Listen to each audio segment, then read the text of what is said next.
မိဘလို့ရတာသမီးအမေတော့ဒုက္ခမရဘူး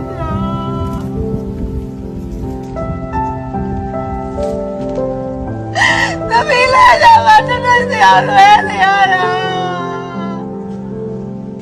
အဲ့ဘာသာနေရလဲသမီးစီတော်ရလဲ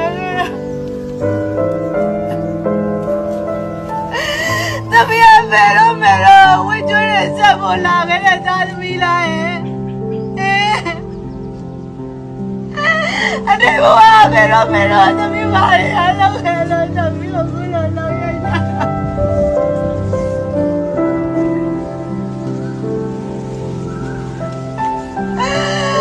ဝေကျွေးတဲ့စီချေပါ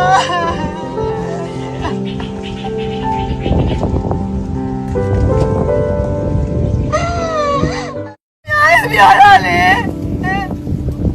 မိဘလို့ရတာသမီးအမေတော့ဒုက္ခမရဘူး